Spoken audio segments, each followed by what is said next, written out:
Very good morning, students. How are you? And how is your studies going on? So, this is the interactive class, online class for the class 9, right? And yesterday we have done the exercise 13.8 of the surface area and volume, which is the chapter number 13. Okay, so chapter number 13 में आपने जितने भी questions किए हैं, now I can say that you are ready for the examination and you have also revised all that questions, right? तो आज आपको यहाँ पर मेरे साथ कुछ extra questions करने हैं, right? Because this is the part 5 of your chapter and the half part of the chapter we have completed in the classroom, and after the lockdown condition, right, we have done the half chapter, that is the part of the volume that we have done in the online classes. So this is the extra session that is the part 5, and today we will see some miscellaneous questions, that is the extra question from your textbook, and that is also given in the form of the examples, right? So some important question I have taken for you, and this is the part 5. So let's enjoy and let's do that questions that I have choose for the exercise, right? यहाँ पर हमने आज कुछ extra question लिए हैं जिसमें मैंने आपके लिए सबसे चैप्टर जो है आपका example number 3, right, from your text book. You can see the textbook, that is the page number 216. On that page you will have this question, right? What is the question number 3, example number 3? That is the Savitri had to make a model, right? Savitri had to make, Savitri को कहा गया कि एक model बनाना है और model में बनाना है kaleidoscope. And you can see this is the kaleidoscope, this is the diagram of the kaleidoscope. Kaleidoscope इस तरीके से होता है, एंड ये जो कैलिडोस्कोप है उसको बनाना है cylindrical kaleidoscope of her science project, right.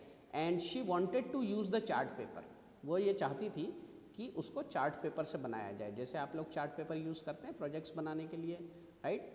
And to make the curved surface of the kaleidoscope, यानी कि जो इस कैलिडोस्कोप का जो एरिया है, राइट, कर्ड सरफेस एरिया, ये जो देख रहे हैं आप, this is the curved surface area, वो आपको बनाना है चार्ट पेपर से, राइट. ऐसा उसने डिसाइड किया सावित्री ने, right. So what would be the area of the chart paper required by हर, यानी कि यहाँ पर उस कैलिडोस्कोप बनाने के लिए उसको कितना चार्ट पेपर लगेगा उसका हमको यहाँ पर सरफेस एरिया निकालना है.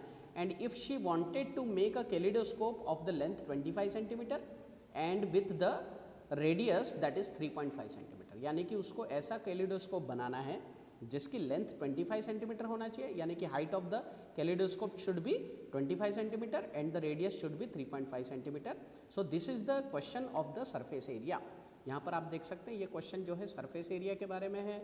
और यहाँ पर आप देखेंगे कैलिडोस्कोप जो होता है, कैलिडोस्कोप का जो टॉप होता है, राइट, ये जो टॉप है और ये जो बॉटम है ये तो ओपन होता है, because kaleidoscope is a instrument, right, that we use to see the objects, right.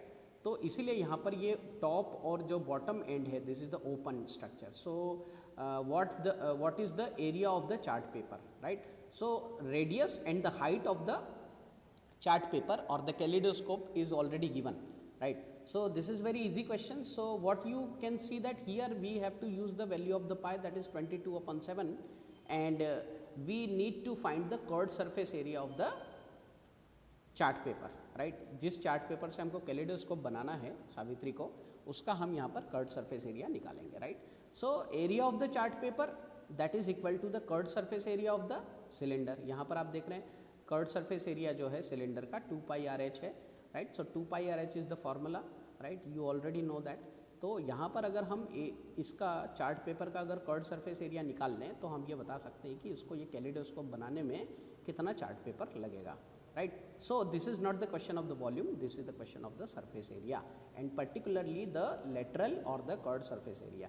So by putting the value 2 into 22/7 already I have written over there, right. So 2 into 22/7 that is the value of pi, and 35/10 that is the 3.5 centimeter radius, right, and the 25 centimeter is the height of the kaleidoscope, right. तो यहाँ पर हम इसको calculate करेंगे. Let's calculate this. तो calculate करने के लिए आप देखिए यहाँ पर आप देख रहे हैं 7 and 35 can be cancelled out 5 time, right.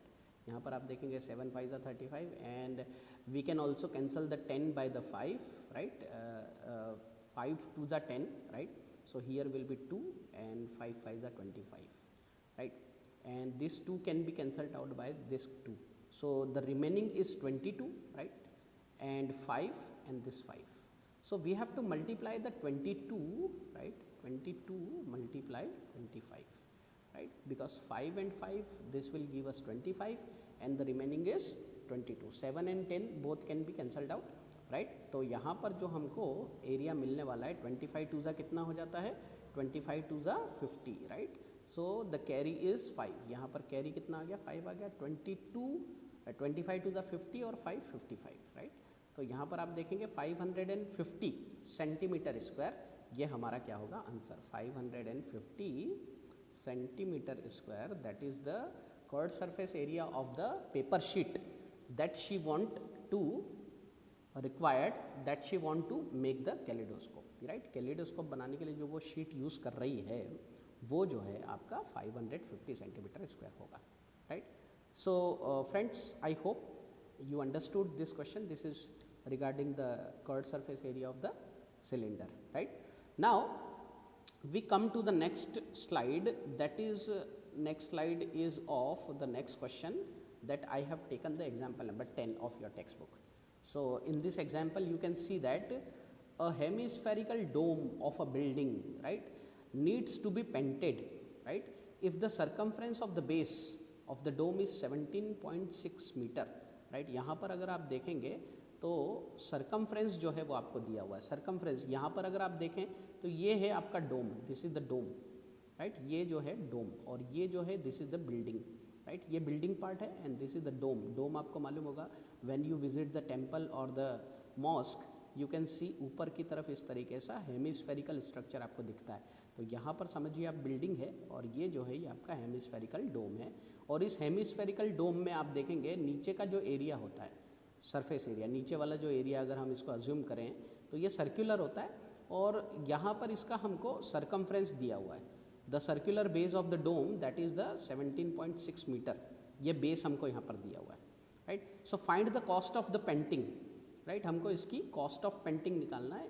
Given the cost of painting is 5 rupees per 100 centimetre square. पर 100 सेंटीमीटर स्क्वायर हमको यहाँ पर इसका क्या निकालना है, कॉस्ट ऑफ पेंटिंग निकालना है. तो कॉस्ट ऑफ पेंटिंग निकालने के लिए सबसे पहले तो हम यहाँ पर यूज़ करेंगे सरकमफ्रेंस ऑफ द सर्कल, क्योंकि यहाँ पर जो डोम है उसका हमको पहले रेडियस फाइंड करना पड़ेगा. तो रेडियस फाइंड करने के लिए सबसे पहले आप देखिए यहाँ पर हम फॉर्मूला क्या यूज़ कर सकते हैं 2πr, right? That is equal to यहाँ पर हम यूज़ करेंगे 17.6 which is also given in to the question, right? यहाँ पर हम यूज़ करेंगे सरकमफ्रेंस हमको ऑलरेडी दिया हुआ है 17.6, right? So by putting the value हम ये क्यों कर रहे हैं, because we need the radius. If we want to find the curved surface area, क्योंकि पेंट करने के लिए हमको सबसे पहले कर्व्ड सरफेस एरिया फाइंड करना पड़ेगा and curved surface area find करने के लिए हमको रेडियस मालूम होना चाहिए. तो radius is not given in to the question directly. So by putting the value, right, यहाँ पर हम वैल्यू पुट करेंगे. So what is the value 2 into 22/7, pi का वैल्यू 22/7 रखेंगे. Radius is not given, so we do not put any value here. 17.6 can be written as 17/10, right? इस तरीके से हम इसको लिख सकते हैं. now we will move this value. यहाँ पर आप देखेंगे 22 और 2 इसको अगर हम मल्टीप्लाई करें so we will get 44. so 44/7 will be the value. या फिर आप ऐसे कहें इस वैल्यू को हम we will shift on to the right hand side. इसको हम राइट हैंड साइड में शिफ्ट करेंगे, राइट? तो राइट हैंड साइड में जब हम शिफ्ट करेंगे so what we will get, थोड़ा इस वैल्यू को मैं यहाँ पर इरेज कर देता हूँ because I need space, right? तो हम यहाँ पर क्या लिखेंगे r as equal to, we will get r as equal to 176 divide by 100, right? And यहाँ पर अगर आप देखेंगे तो 7 जो होगा वो न्यूमरेटर में चला जाएगा and we will get 2 into 22. इस तरीके की वैल्यू यहाँ पर आ जाएगी, राइट? यहाँ पर 176 है, इसको मैं थोड़ा और क्लियर लिख देता हूँ, right? I will gate 176, right? इसको हम कैंसिल करेंगे तो कैंसिल करने से हमको यहाँ पर क्या मिलेगा. सपोज यहाँ पर अगर आप देखें 22, सो 22 को अगर हम 2 से कैंसिल करें we will get 11 and if we divide the 176 by 2 so I will get 2 8 the 16, right? and 2 8 is 16. I have the 88 and 11 can also cancel the 88 by 8 times. Now here the 2 is also cancelled out, 2 1 जा and 2 4 जा. So you can see that यहाँ पर आपके पास जो value बची है वो क्या बची है 4 and 7. So 4 7 जा होता है 28, right? 4 7 जा 28 होगा, right? And this 28 is divided by 100, right? So this 28 is divided by 100. तो यहाँ पर आपको क्या वैल्यू मिलने वाली है? You will get 2.8 metre, right? यहाँ पर हम इस नीचे वाली वैल्यू को, ये आपने लिख लिया होगा, इसको हम, है ना, हम यहाँ पर लिख लेते हैं. So we get the radius r as equal to 2.8, right? R कितना होगा यहाँ पर हमारा 2.8 होगा, राइट? तो 2.8 metre that is the radius, right? 2.8 metre that is the radius. Sorry, यहाँ पर मैंने जो, यहाँ पर एक चीज़ और करेक्शन करना चाहूँगा. यहाँ पर मुझे 10 लिखना चाहिए था, राइट? यहाँ पर मुझे 100 नहीं लिखना चाहिए था. So correct this value. So 10. So 2.8 is divided by 10, right? 2.8 divided by 10, so we will get 2.8 meter. This is the radius. So please note it down, right? Now we will see the further part of this question. अभी question यहाँ पर ख़त्म नहीं हुआ है. This is the half part of the question. We have done the effort to find the radius of the dome, right? Now we have to find the curved surface area. You know the dome is the open area. Dome जो होता है वो नीचे से base से क्या होता है, ओपन होता है. तो ओपन है इसलिए हम यहाँ पर क्या करेंगे, we need to find the curved surface area first, right? So CSA, right? सबसे पहले हम फाइंड करेंगे curved surface area of dome, right? यहाँ पर curved surface area of dome हम यहाँ पर फाइंड करेंगे. तो curved surface area of dome कितना होता है, 2 pi are square. Curved surface area of the dome जो आप देखेंगे 2 पाई आर स्क्वायर, राइट? तो 2 पाई आर स्क्वायर ये जो फॉर्मूला है, इसमें आप जब वैल्यू पुट करेंगे तो, राइट, तो यहाँ से मैं इसको रब कर देता हूँ and then we will put the value, right? So यहाँ पर आप देखें, आपको क्या करना है, 2 मल्टीप्लाई करेंगे हम 22/7, राइट? पाई की value and the radius r.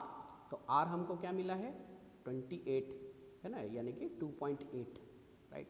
तो 2.8, राइट, मल्टीप्लाई 2.8, यहाँ पर आपको ये वैल्यू मिली है 2.8 multiply 2.8, right? Now we have to cancel out this values, right? तो इस वैल्यू को अगर हम कैंसिल करें, राइट, तो इसको हम ब्लैक से करेंगे कैंसिल. तो आपको पता है कि 7 की टेबल में 28 आता है. So we can cancel out the 7 and the 2.8. सो 2.8 को अगर जब हम कैंसिल करेंगे वी विल गेट 0.4, क्योंकि ये डेसिमल वैल्यू है, राइट? तो यहाँ से 7 जो है वो कैंसल्ड आउट हो चुका है. And finally if we multiply the 22 and 2, so I will get 44, right? 44 multiply with 0.4, right? And the remaining value that is the 2.8, right? ये हम यहाँ पर इसका मल्टीप्लिकेशन करेंगे. सो फाइनली यहाँ पर हमको जो वैल्यू मिलने वाली है, राइट, इसको हम रब कर देते हैं 1 by 1. I have very small space, इसलिए मैं इसको क्या करता हूँ, रब करता जाता हूँ, राइट? आप मेरे साथ लिखते जाइए, राइट? तो डेफिनेटली इसका जो मल्टीप्लिकेशन होगा वो होगा 49.28 metre square. This is the curved surface area of the dome. ये जो आपको एरिया मिला है that is the curved surface area of the dome, right? ये हमारा आंसर है. लेकिन फिर भी अभी हमको यहाँ पर क्या निकालना है, कॉस्ट निकालना है. So cost is remaining right now. तो आप पहले ये एरिया नोट कर लीजिए, then we will go for the last part of the question, right? चलिए यहाँ पर हम इसको रब कर देते हैं 49.28. Just keep the copy and pen with yourself. So आप ये सब वैल्यूज़ को क्या कर सकेंगे, नोट कर पाएंगे, राइट? ओके, आई होप कि आपको मेरी वॉइस जो है वो क्लियरली समझ में आ रही होगी और आप इसको देख भी पा रहे हैं, राइट? तो ये देखिए आप, तो यहाँ पर आप देखेंगे हमको कॉस्ट निकालना है, right? We need to find the cost. यहाँ पर हम क्या निकालेंगे, कॉस्ट निकालेंगे. Cost of painting, cost of painting, right? Cost of painting, cost of painting. तो कॉस्ट ऑफ पेंटिंग यहाँ पर क्या होगा, हमको जो एरिया मिला है, राइट, हमारी जो कॉस्ट है वो है 5 रुपीज़ फॉर 100 मीटर स्क्वायर, यानी 100 सेंटीमीटर स्क्वायर, 100 सेंटीमीटर स्क्वायर का एरिया अगर हम यहाँ पर क्या करेंगे, पेंट करेंगे, तो उसके लिए 5 रुपीज़ हमको देना पड़ेंगे। So this cost is multiply with the curved surface area 49 point, यहाँ पर होगा 28, राइट, 49.28, इससे आपको इसको मल्टीप्लाई करना पड़ेगा। सो अल्टीमेटली यहाँ पर आप देखेंगे ये जो 2 ज़ीरो हैं, राइट, यहाँ पर अगर हम इसको मल्टीप्लाई करें सो हमको यहाँ पर जो मिलने वाला जो कॉस्ट है, राइट, वो मैं यहाँ पर लिख देता हूँ, मिलने वाला जो कॉस्ट होगा वो होगा रुपीज़ 24,640, 24,640 रुपीज़ ये हमारा क्या होगा, कॉस्ट होगा, right. This is the cost of the painting of the dome, right, this is the cost of the painting of the dome, right. Is it clear? Okay, now we come to the next slide. यहाँ पर हमको next slide पे आते हैं हम। What is the next question, right, ये हमारा next question है। Next question is about the spherical shape. यहाँ पर आपको स्फेरिकल शेप का वॉल्यूम निकालना है। यहाँ पर हमने 2 जो क्वेश्चन किए थे वो सरफेस एरिया के लिए किए हैं। अब जो हम यहाँ पर जो क्वेश्चन कर रहे हैं वो हम कर रहे हैं that is for the spherical ball, right. तो स्फेरिकल बॉल में आप देखिए यहाँ पर what is the question, a shot put. Shot put एक गेम है, राइट। आपने देखा होगा कि स्फेरिकल बॉल होती है, उसको मस्कुलर फोर्स लगा के दूर फेंका जाता है ग्राउंड में, है ना। एथलेट अगर आपने देखा हो या ओलंपिक्स अगर आपने कभी देखा हो तो वहाँ पर जो कंपटीशन होती है, और you can also see the Asian games competition. So shot put is the athletic game and it is the competition. So a shot put is a metallical sphere. यहाँ पर आप देख रहे हैं, आपको एक शॉट पुट दिख रहा है, शॉट पुट बॉल, जिसका रेडियस जो है वो 4.9 सेंटीमीटर दिया हुआ है। It is very heavy, right, it is the spherical ball.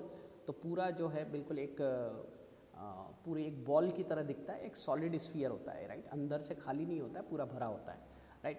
So this is the spherical ball and if the density of the metal is 7.8 ग्राम पर सेंटीमीटर क्यूब, राइट। इसका जो डेंसिटी है वो आपको यहाँ पर दिया हुआ है, राइट। तो डेंसिटी अगर दिया है तो हमको कहा है कि मास निकालिए। इस तरह का क्वेश्चन हम कल के सेशन में भी कर चुके हैं। हमने वहाँ पर देखा था फॉर्मूला जो होता है डेंसिटी का, डेंसिटी इज इक्वल टू क्या होता है, mass upon volume, right. Density is equal to mass upon volume. तो यहाँ पर आप देखेंगे density is already given, volume को हम फाइंड कर सकते हैं और उससे हमको क्या मिल जाएगा, मास मिल जाएगा, राइट। तो आइए करते हैं इसको, चलिए देखते हैं कैसे करना है इसको। Density is given, so we have to first find the volume of the sphere. तो वॉल्यूम ऑफ स्फीयर आपको मालूम है क्या है, volume of sphere, right, volume of sphere, right. इसको इस तरीके से लिखेंगे आप। वॉल्यूम ऑफ स्फीयर क्या होता है आपको पता है, volume of sphere that is 4/3 pi r cube, right, 4/3 pi r cube, ये हमारा वॉल्यूम का फार्मूला होता है। इसी फार्मूले में हमको यहाँ पर वैल्यू पुट करना है, राइट। तो आइए करते हैं, वैल्यू पुट करते हैं, ठीक है। वॉल्यूम ऑफ स्फीयर में वैल्यू पुट करेंगे, so we will get here 4/3, right. The value of pi that is 22/7, right, 22/7 and pi are square radius. तो इसको हम क्या लिखेंगे, 4.9 multiply 4.9, right, multiply again 4.9, right. इस तरीके से हम इसकी वैल्यू पुट कर देंगे एंड वी नो दैट कि 49 जो है that is the multiple of 7, right. तो here 4.9 can be cancelled out with 7, right. तो यहाँ पर आप देखेंगे 7 का हमको यहाँ पर वैल्यू जो मिलेगा वो 0.7 मिलेगा, राइट। 7 से अगर हम 4.9 को डिवाइड करें तो we will get 0.7, right.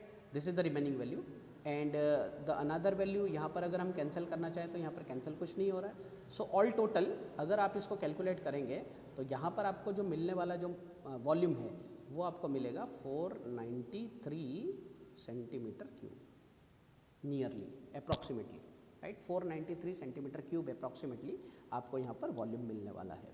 Now अब हम यहाँ पर फाइंड करेंगे mass of the spherical ball, right. Mass of the spherical ball हम यहाँ पर जो है फाइंड करेंगे। तो mass of spherical ball find करने के लिए आप देखिए क्या करना होगा आपको, यहाँ पर आपको फार्मूला यूज़ करना है, राइट। तो हम यहाँ पर फार्मूला क्या यूज़ करेंगे, mass as equal to density into volume. जो भी डेंसिटी दी है, राइट, डेंसिटी आपको कितना दिया है 7.8 ग्राम, राइट, और आपका जो वॉल्यूम है वो भी क्या है, सेंटीमीटर है, राइट। तो यहाँ पर आप इसमें 493 का मल्टीप्लिकेशन कर देंगे, 493 मल्टीप्लिकेशन करेंगे क्योंकि यही वॉल्यूम है आपका, राइट। तो 493 जो है इसको मल्टीप्लाई करेंगे तो आपको यहाँ पर जो आंसर मिलने वाला है वो 3845.44 ग्राम, 44 ग्राम इतना मास जो है आपको मिलेगा। And if you want to convert this mass into the kilogram, right, अगर आप इसको किलोग्राम में कन्वर्ट करेंगे so definitely you will get 3.8544 kilogram, right. ये हमने कैसे किया, यहाँ पर इस ग्राम को हमने 1000 से क्या कर दिया है, डिवाइड कर दिया। तो 1000 से डिवाइड किया तो ये जो डेसिमल है वो यहाँ पर आ जाएगा, राइट, 3 और 8 के बीच में, right. So this is the mass of the spherical ball in the kilogram, right. ये हमारा मास ऑफ द बॉल है, किलोग्राम में मिलेगा। सो फ्रेंड्स, ऐसे ही कुछ क्वेश्चंस आपके बुक्स में दिए हुए हैं और यहाँ पर आपके जितने भी एग्जाम्पल्स हैं उनको भी आप कीजिए। ये मेरा सजेशन है आपको कि जितने भी एग्जाम्पल्स है या जो एक्सरसाइज के क्वेश्चन मैंने आपको यहाँ पर कराए हैं वो सारे आप कीजिए, राइट। तो आपको यहाँ पर बहुत ही अच्छा इसका रिवीजन भी हो जाएगा और अगर आपको कोई डाउट है तो वो भी आप सॉल्व कर सकते हैं। एग्जाम्पल तो आपको बुक में जो है वो ऑलरेडी सॉल्व करके ही दिए हुए हैं, तो आप उनके सॉल्यूशन देख के भी कर सकते हैं, otherwise you can also use your brain, right. So friends, बहुत अच्छा लगा आपसे यहाँ पर बात करके और आपने बहुत अच्छा कोऑपरेट भी किया। आप हर दिन वीडियो देख रहे हैं। कुछ बच्चे ऐसे हैं जो नहीं कर पा रहे हैं, लेकिन फिर भी मैं उनसे रिक्वेस्ट करूँगा कि वो अपना होमवर्क सबमिट करें, अपनी फेयर बुक कंप्लीट करें और जो रेगुलर सेशंस हो रहे हैं सभी सब्जेक्ट्स के, मैथमेटिक्स के अलावा भी साइंस के, एसएस के, इंग्लिश के, वो भी आप जो है अटेम्प्ट कीजिए, आपको बहुत बेनिफिट होगा, राइट। एंड मैथमेटिक्स की रेगुलर स्टडी अगर आप कर रहे हैं तो आपको जो है रेगुलर करना है, क्योंकि यही सारा मैथमेटिक्स हम 10th क्लास में भी पढ़ेंगे। जैसे कि मैं आपको क्लासरूम में भी बताता रहता हूँ कि आपको जो है सरफेस एरिया, वॉल्यूम, आपका सर्कल है, फिर बाकी के जो टॉपिक्स हैं 80 to 85% जो मैथमेटिक्स है वो आपका 10th क्लास में भी सेम होगा। इसीलिए आपको 9th क्लास का मैथमेटिक्स जो है वो स्ट्रॉन्ग बनाना है ताकि 10th क्लास में आपको ज़्यादा प्रॉब्लम ना हो, because this is the basics of the mathematics. जैसे आपने कुछ टॉपिक जो है वो 7 और 8 क्लास में पढ़े हैं तो उसका ही बेसिक्स जो है वो यहाँ पर यूज़ किया जाता है, राइट। तो friends, thank you for watching this video and enjoy the mathematics and keep learning, keep watching videos and cooperate us, right. So thank you very much for watching this video.